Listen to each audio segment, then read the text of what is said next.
The kettle whistled just as the sun began to edge over the pines. I always liked how the light hit the back deck first, then slowly made its way across the gravel path to the front porch. Quiet mornings had become a kind of religion for me. My name is Reinhard Zoller. I'm 73 years old, and I live alone in the house I designed with my own hands, nestled deep in the forests outside Ashland, Oregon. Once upon a time, I was an architect for non-governmental organizations, spent 3 decades in conflict zones, Bosnia, Sudan, Haiti, designing sustainable housing for people with nothing left. Now I spend my days walking the perimeter of this house, drinking tea and listening to the birds argue over territory. I poured hot water into the chipped blue mug Marla used to love, even though the handle was cracked. She's been gone 4 years now. Ovarian cancer. The kind that doesn't give you a fighting chance. She made it through exactly 1 spring after the diagnosis. Now, her chair sits empty on the deck and her garden's gone wild, like it's grieving too. I stepped outside with my tea, joints protesting. My knees didn't used to sound like bubble wrap when I bent them. I still did my stretches every morning, same as I used to do before a build. Except now, it was just so I could get the mail without groaning. By 9 o'clock, I had walked the edge of the East Ridge Trail and checked the supports on the workshop siding. Everything was as it should be. And then a white BMW snaked its way up my gravel driveway. I stood still, watching it approach. It was out of place, too polished, too loud for this forest. When it finally parked, I saw him. Linus, my son. I hadn't seen him in person since Marla's funeral. He stepped out in leather shoes that probably cost more than my monthly grocery bill. His hair was slicked back now, with that urban sheen that said, "I haven't held a shovel in years." He opened the passenger door for a woman I didn't recognize. She was young, too young, probably mid-30s, with perfect posture and expensive sunglasses. Her smile was all teeth. Her clothes screamed Design District, and her walk said she'd never once tripped on a root. "Dad," Linus called out, arms wide like we were some Norman Rockwell painting. "I hope we're not catching you at a bad time." "Every time's a bad time when someone shows up without calling," I said. The woman gave a breezy laugh. "You must be Reinhard. I've heard so much about you. I'm Mireille." Of course she was. We stood there in awkward silence while birds rustled in the trees above us. Then Linus clapped his hands. "We brought scones. Thought maybe we could have a little visit." I stared at him. "You came all the way out here for a scone delivery." "Well," he chuckled, rubbing the back of his neck, "we were hoping to invite you to dinner this week. We'd love to have you over." I looked at him, then at her, then back at him. Something was off. "You bought a BMW, and now you want dinner with your father in the woods." Linus laughed again, but it was thinner this time. Mireille chimed in smoothly. "We just think you've been cooped up too long, and the city's changed so much. You might enjoy it." I nodded slowly. "I'll think about it." As they drove away, I stood there, the tea in my hand gone cold. I wasn't sure what they were really after, but I'd learned in the places I used to work that when someone smiles too wide and shows up out of nowhere, it's never about the scones. The townhouse was exactly what I'd expected, all sharp corners and curated emptiness. The kind of place where nothing had a scratch on it. Linus opened the door with a dramatic grin and a quick hug I didn't return. "Glad you made it," he said, ushering me inside. Mireille appeared from around the kitchen island in a linen apron that probably cost more than my entire pantry. "Reinhardt," she said, cheeks bright like I was some beloved uncle. "Welcome. We're doing roasted duck tonight." Linus picked the wine. "I hope you still drink red." "Sometimes," I said. She led me to the dining table, which was already set with brushed gold cutlery and folded napkins shaped like calla lilies. Linus was playing host, offering drinks, adjusting the lighting on his phone like we were dining in a movie. "You live in the forest," Mireille said lightly once we sat, "but your posture is still military. It's impressive." "I was never in the military," I replied, "but I worked in enough places where it felt like one." Linus chuckled nervously and poured the wine. As we ate, Mireille kept steering the conversation toward the house. "It's such a unique place," she said, slicing into the duck. Linus showed me pictures. "It almost doesn't feel real, like a fairy tale lodge." "It's real," I said, "and it wasn't built to be admired. It was built to last." "Exactly," she said quickly. That's what I find so incredible. The integrity of it. You designed it entirely yourself, right? I nodded, chewing slowly. My hearing's not as sharp as it used to be, but I was trained to listen between the lines. Mireille wasn't just curious, she was collecting intelligence. Linus jumped in with his signature half-laugh. I always tell people my dad is basically Thoreau with blueprints. You never told people anything, I said quietly. He flinched, but Mireille recovered. Still, she said, a place like that must be hard to manage alone. All those acres. You don't think about simplifying. There it was. I manage just fine, I said. She smiled. Of course. It's just, there's so much potential in that land. I mean, emotionally, historically. I think sometimes holding on too tightly can keep things from evolving. You think I should evolve, I said. I think you deserve comfort, she corrected, her tone syrupy. And peace. Maybe somewhere closer to town, something a little less demanding. Linus leaned back, swirling his glass. Mireille just thinks you should enjoy the time you've earned. That's all. I looked at him. He couldn't hold the eye contact. You have a spare room here? I asked, deadpan. Mireille laughed, too loud, then stopped when she realized I wasn't joking.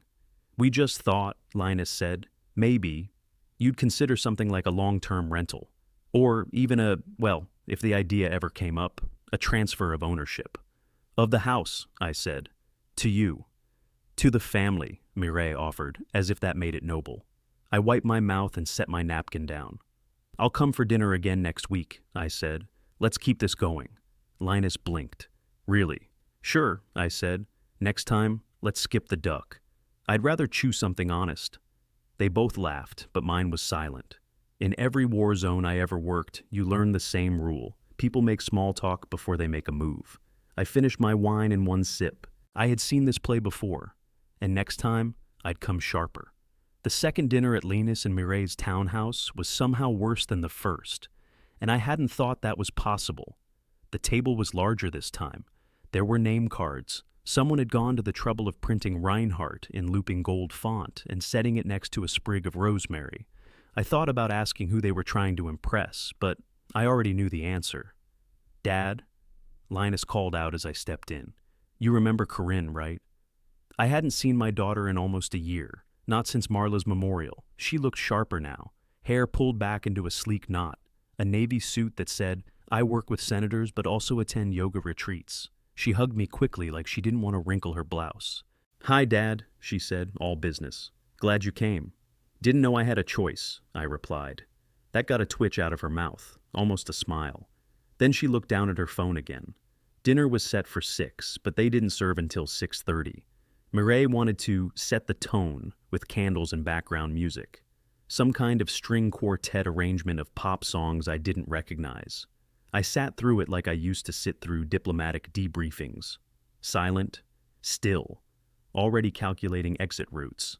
Halfway through the chicken marsala, Mireille raised her glass. We're so glad you're both here tonight, she said. It means a lot. Corinne nodded.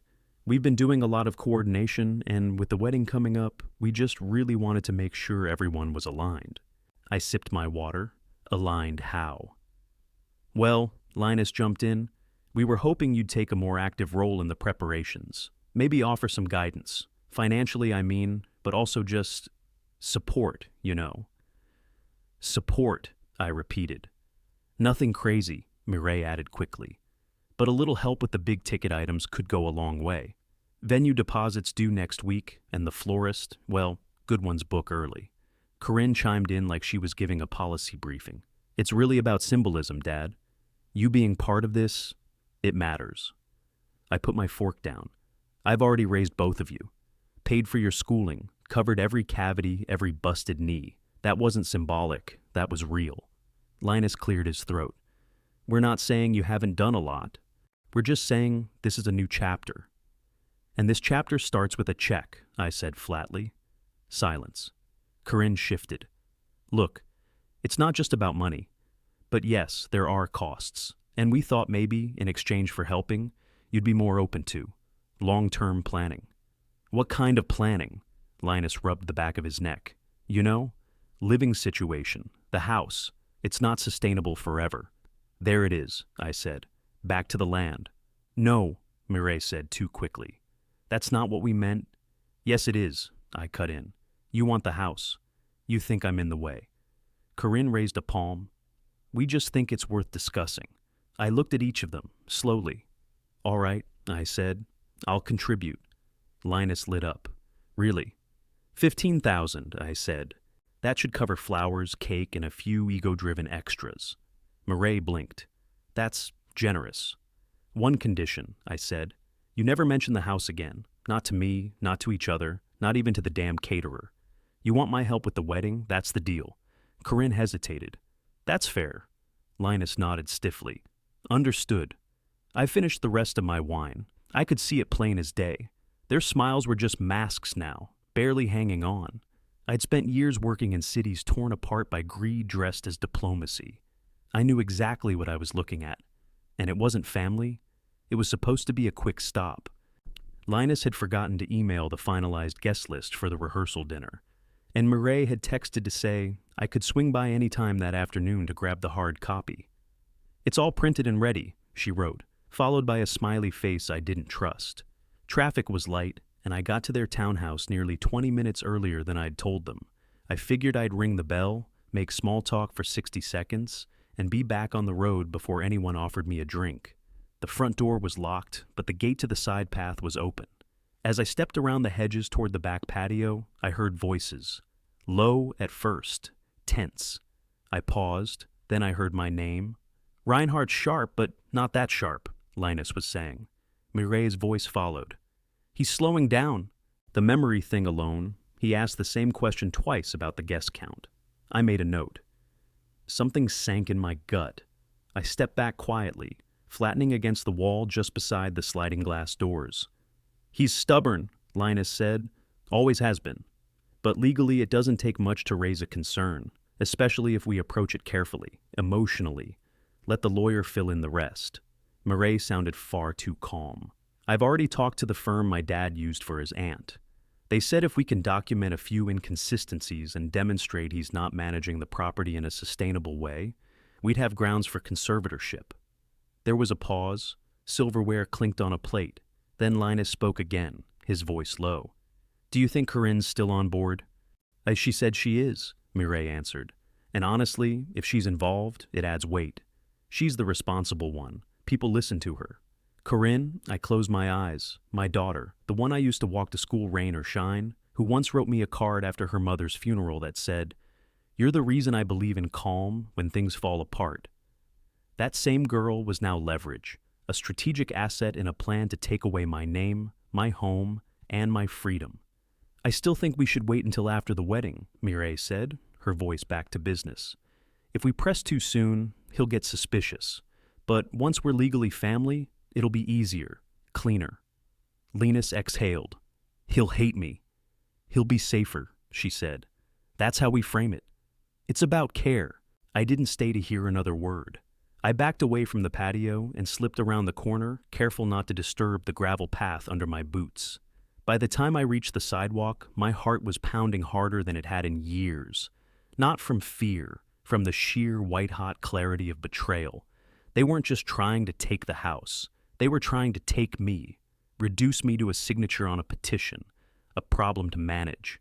I had built homes in bomb zones, taught villagers how to reinforce walls against air raids, watched cities crumble and rise again. But nothing had ever hit like hearing my children trade me like property over brunch. By the time I got back in the truck, my hands were steady, my jaw was set. They thought I was weak.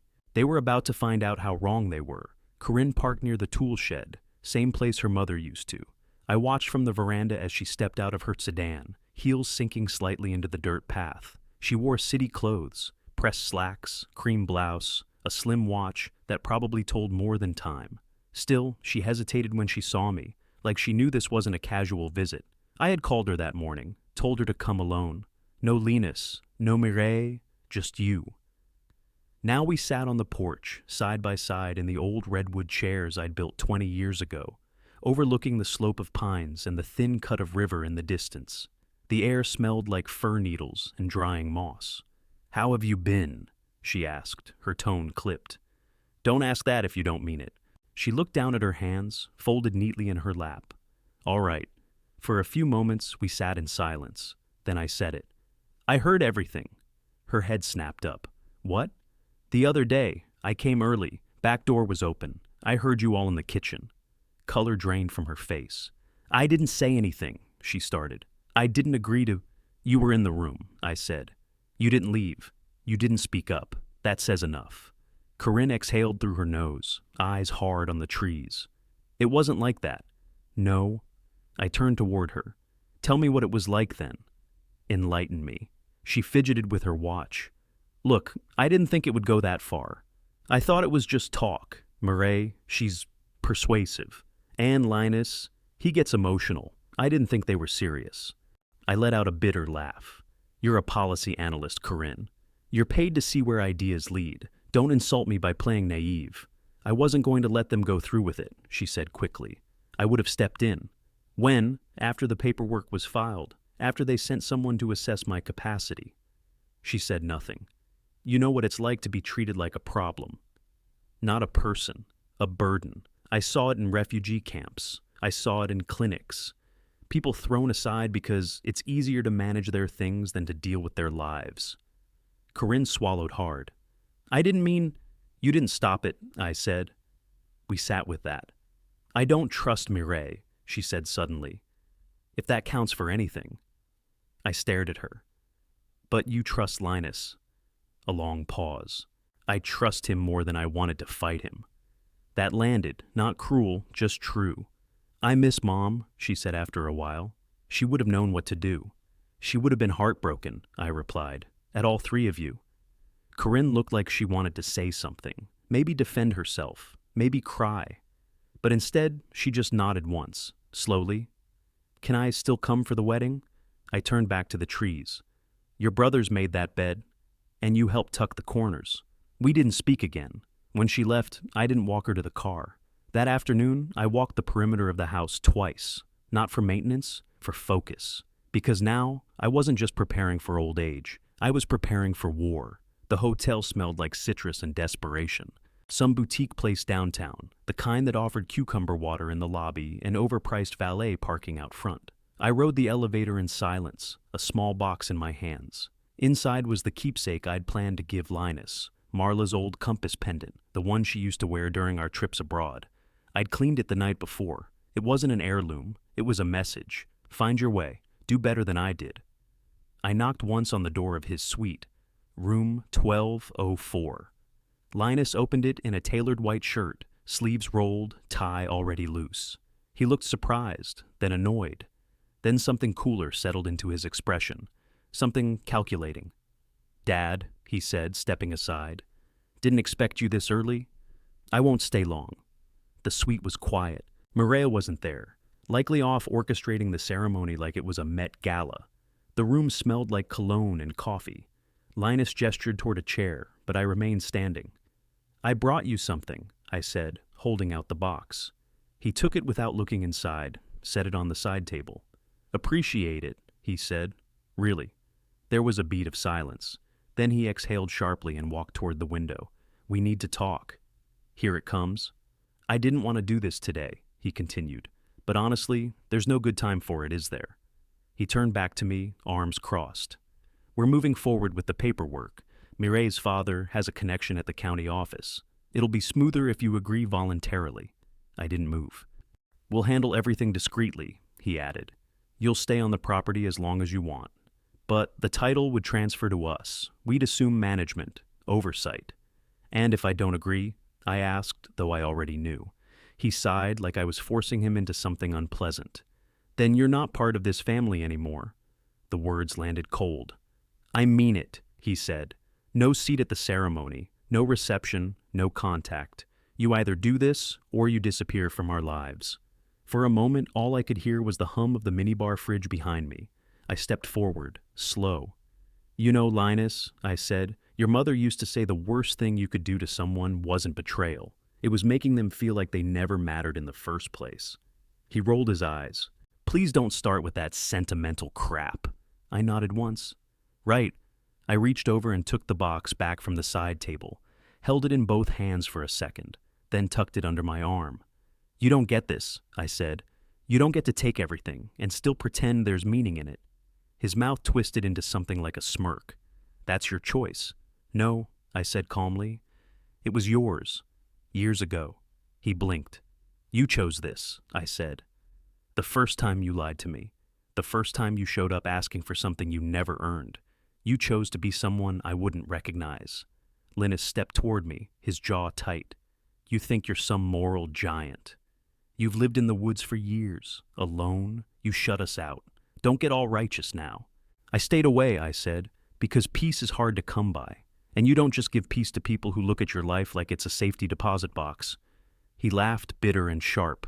"Whatever, you're out, that's it." I nodded. Finally, something we agree on. Then I turned and walked out. The elevator ride down felt longer than it should have. When I stepped back into the summer air, the city noise hit me like a wave. People bustled past, clueless to what had just happened in the room 1204. I still held the box. I still held the gift. But the son I'd meant it for. He was already gone. The ballroom shimmered with false elegance. All marble tile, uplighting, and borrowed opulence. A dozen vendors rushed around with trays and clipboards, finalizing every detail for the big reveal of the bride and groom. But I wasn't there to toast anyone. I was there to finish what my son had started. I stood near the back entrance in a tailored gray suit I hadn't worn in years. I'd brought company, my lawyer, Bennett, and his assistant. Both stood a few feet behind me, quietly waiting, briefcases in hand. I watched the guests filter in, all laughter and satin. The kind of crowd that smiled too wide and clapped too loud.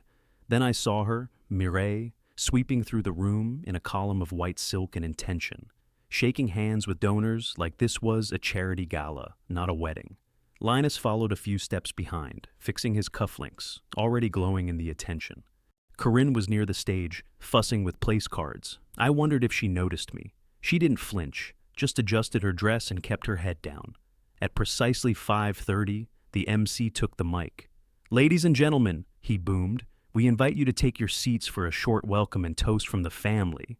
I stepped forward. "Actually," I said into the microphone before he could finish, "there's a change in the program." Gasps, a few nervous laughs. Mireille turned. Linus froze mid-stride. I continued. "For those of you who don't know me, I'm Reinhard Zoller. I built houses in countries most of you couldn't find on a map. I built this family too, at least until they decided I was more useful as a signature than a person." A hush fell over the room. Phones were lowered. Forks stilled. "I came here today not as a guest, not as a father, but as a man who believes that truth still matters, even in rooms like this." Bennett stepped up beside me and handed over a folder. I held it high. "This is a signed and notarized amendment to my estate. As of yesterday, Linus Zoller is no longer listed as a beneficiary of any kind. Neither is Corinne. All assets, including the estate they so desperately tried to seize, have been moved to a protected trust, inaccessible to anyone here." Linus shot out of his chair. "Are you serious right now?" he shouted. "You're embarrassing yourself." "No," I said calmly. "I'm correcting a mistake." Gasps turned to murmurs. Mireille paled. Corinne turned to stone. "You see," I said, "I heard everything. I was at your townhouse, Linus. I heard you and Mireille planning to have me declared mentally unfit. You didn't know I'd arrived early." People turned toward Linus. Someone muttered, "Is that true?" "I have the recording," I added, "and multiple witnesses. The only reason I'm not pressing charges is because I believe consequences speak louder than courtrooms." Linus stepped toward me, face red, voice shaking. "You think this makes you look noble. You're pathetic, old and bitter." "No," I replied. "I'm finally clear-eyed." Corinne opened her mouth but said nothing. Mireille looked like she might faint. "I came here to give a gift today," I said, holding up the small box I'd once meant for Linus. "But I realize now, gifts don't belong where they aren't valued." I turned to the guests. "You all came to celebrate a new union, but what you're witnessing is the end of another, not out of anger, out of clarity." Then I walked down the center aisle, past friends and strangers, past stunned expressions and whispered questions. No one stopped me. As I reached the exit, I heard Mireille snap, "Do something!" and Linus hiss back, "What do you want me to do?" "Tackle him." Outside, Bennett clapped me once on the back. Well, he said, that's one for the books. I nodded. Let's go home, I said. The real one. 3 weeks after the wedding, the woods were louder than ever. Early summer had settled into the trees like it belonged there. Warm breeze, soft hums, the kind of weather that made the porch feel like the center of the world. I sat with my coffee, same chipped mug, same view. But everything else had shifted. I hadn't heard from Linus, or Corinne, or anyone, really. The silence didn't ache the way I thought it would. It just cleared space. I used it. Most of the days after the reception had been quiet and full of hard work. I'd hired a lawyer to set up a community trust for the property. Bennett's team helped me rewrite every clause, every ownership line, every last vulnerable detail. My estate was now locked down tighter than any vault. And then, out of nowhere, I got a call from Javier Ortega. He used to be a field architect with the same NGO I worked for in the Balkans. We hadn't spoken in over a decade, but he'd heard about the Zoller wedding incident through some mutual connection. I thought he was calling to gossip. He wasn't. I've been working with a veteran housing initiative, he told me. Most of the guys are ex-tradesmen, carpenters, framers, bricklayers. They just need structure, literally and otherwise. He hesitated, then added, I remembered your place. It hit me hard, not the flattery, the usefulness, the idea that maybe this land still had one more job to do. So, we started small, a planning session over coffee. Then 2 former Marines came up one weekend to walk the site with me. One of them, Tom, stood near the old shed and said, this place could change lives. They weren't looking for a handout. They wanted purpose. Shelter, yes, but also responsibility. That clicked. By the following week, I'd begun drafting plans to convert the workshop into a dormitory. I moved old equipment out, called up a guy I used to know in Klamath Falls who ran a timber yard, and asked if he'd be willing to donate scrap wood for training. He said yes before I even finished the sentence. A few of the veterans, all in their 30s and 40s, rough around the edges but sharp, started visiting regularly. They took measurements, cleared brush, asked questions. No one complained about the bugs or the lack of Wi-Fi. They just worked. We called it a cooperative. It sounded better than second chance shelter. No pity, just people building something. One of the younger guys, Evan, stood in the middle of the open space one morning and said, I didn't think I'd ever swing a hammer again. I looked at him. Then let's make sure it counts. That night, I sat alone on the porch, watching dust settle over the ridge. Marla's chair sat beside mine, as it always had. I reached out and touched the armrest. I think you'd like this, I said quietly. And for the first time in years, I felt her there. Not in memory, but in motion. In the sound of tools being unpacked, in the fresh sawdust on the wind. This wasn't a retirement, it was a return. I was pruning the rosemary near the back porch when I heard tires on gravel. Not many people came up that road anymore. Not unless they were lost, or looking for something. I wiped my hands on a towel and stepped around the side of the house just in time to see a small silver hatchback come to a stop under the trees. Out stepped Elisa. I hadn't seen her since she was 16 at Marla's funeral. She was taller now, early 20s, sharp-featured like Corinne, but with softer eyes. Her hair was tied back messily, and she wore jeans and a sweatshirt that looked like it had been through an art class. She didn't smile right away, just stood there, arms crossed, like she wasn't sure if she'd be welcomed. Hi, she said. Afternoon, I replied. Bit of a drive. She nodded, glancing around the property. Looks smaller than I remember. You were shorter. That got a slight smile. Can I come in? I paused for half a breath. Then I nodded and stepped aside. We sat on the back porch, tea in hand, the forest humming with cicadas. I didn't ask why she was there. I figured she'd get to it in her own time. She did. I know what happened at the wedding, she said. My mom won't stop talking about it. My uncle's still furious. Everyone's trying to make it sound like you ambushed them. I said nothing. I heard the recording, she added. The one you played. That made me turn. Her gaze didn't waver. They were going to take everything from you, and you handled it better than I would have. I didn't know what to say to that, so I sipped my tea. Elisa looked out over the trees. I just wanted you to know I'm sorry. For what they did, for not reaching out sooner. You don't owe me an apology for your parents, I said. No, but I still wanted to give one. She hesitated, then added, I'm not like them. She said it quietly, but I believed her. I nodded toward the side of the house, where the new dorm wing was taking shape. Lumber stacked, saw horses out, the beginnings of roof trusses in the shade. We're building something here, I said, for veterans. Guys who need shelter and a job. We're making it livable by fall. Her eyes lit up. That's amazing. I shrugged. It's work. Can I help? I looked at her, trying to read whether it was a polite offer or a real one, but she held my gaze without flinching. You know how to swing a hammer? I asked. Nope, she said, but I know how to take instructions. And I make good coffee. I smiled, the first real one in a long time. Then I guess we'll start with that.